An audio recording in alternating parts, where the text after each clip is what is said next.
So here is a video to change the bushings on early VW Beetles. So I've already done the coupling bushing, but I have to remove it again because although it improved the shifting significantly, I realized the front shifter bushing looks like a rotting zombie corpse from Night of the Living Dead. So that's no good for anyone. So I will start by removing this, which is pretty straightforward. I'm not going to video it. There's so many different people doing this in videos. Obviously you have to hold one end one side and then use a spanner to undo it on the other side, and you can, I can't bring the camera closer as you get that sort of strobing effect from the LED, but last time I got a breaker bar and laid it across here and put a cable tie around it to stop it dropping into the tunnel. But today it doesn't matter because I'm going to be drilling a hole in the front of the car so I can remove the shift shaft out through the front, give it a good polish over with some sandpaper, grease it up and put that front bushing in place. You can use the force currently to use it to find the right gear, but it's kind of annoying. A lot of the time you can grind out in that reverse gear. So enough is enough, and I'm going to fix that now. So I'll show you what I've done before and after, and we'll spare all the BS in between. So got that loose, took the shift coupling bushing out. Pretty straightforward and without strobing. That's good. You can see the shifting shaft there and then the nose cone there of the transaxle. So now I'm going to take off the BugTech shifter and get access to the tunnel from there, and then go into the front and opening up the transmission tunnel to pull the shaft through this tunnel here out the front. Well, I will have to modify the front of the Beetle to stop having to take the full front fender off. I want a quick entry hatch there just in case shit goes wrong. I want to have quick access to it. So that is the plan. Stay tuned. So here is the BugTech shifter, short throw shifter.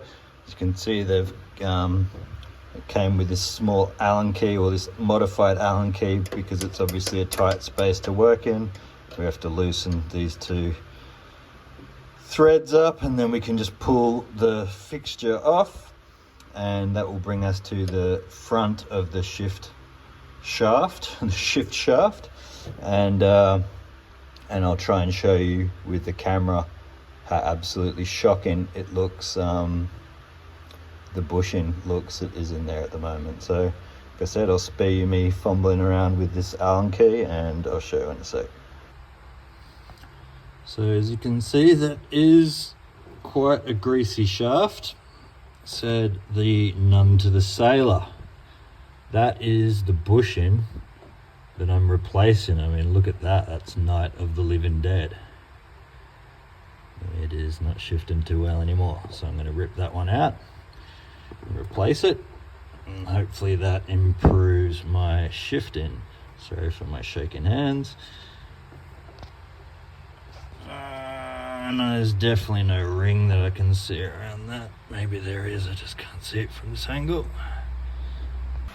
So with a bit of precision Gordo ghetto garage style, I use the angle grinder to cut a little bit out of the bottom of the front guard. I don't really care, I'll just get some gauze and make it look like a fancy speed hole. I just want to be able to get to this because the bushings I find get pretty terrible pretty fast. So now I can pull the shaft out of my car, if you feel the fibre of my fabric.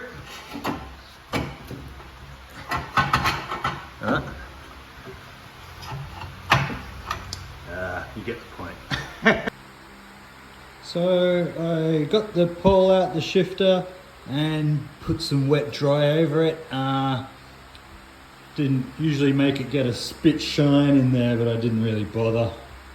Try and adjust and focus on it. just enough for it to feel smooth.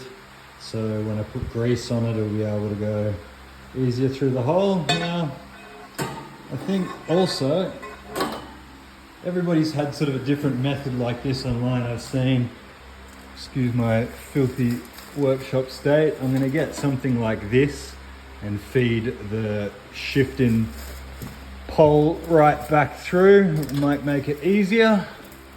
So I'll straighten out some of this and attach it through that hole there and poke it through the tunnel, which is sort of hard to see here, with my awesome angle grinder cut knot. Like I said, I'm going to cover it up with some mesh and be able to poke it through better using some multi-purpose grease as well. So let's have a shot of that. So that was pretty nifty. I got the wire through that I poked through, and it was at the bottom, focus, it was at the bottom of the transmission channel. So I got my muffler spring puller and used that screwdriver to sort of put it in to the cradle and then pull it up. So that worked well. I just got to put a little bit of this multi-purpose grease on the inside of the bushing, and I'm going to stick that fan through the window because I'm cooking in here. And then I'll be able to pull the cable through in principle.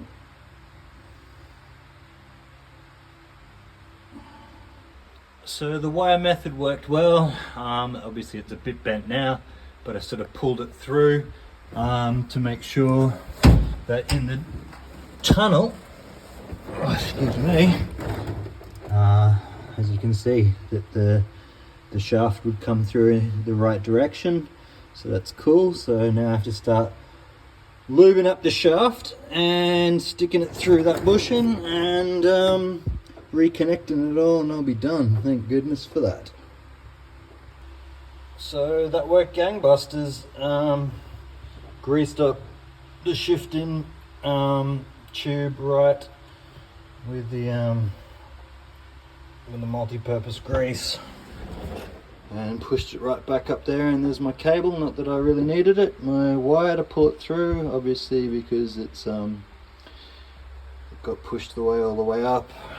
The technique that a lot of people use, that I used as well, is using some needle nose pliers to grab the pole and sort of use the edge, the edge of that housing as a fulcrum to push the tubing back in.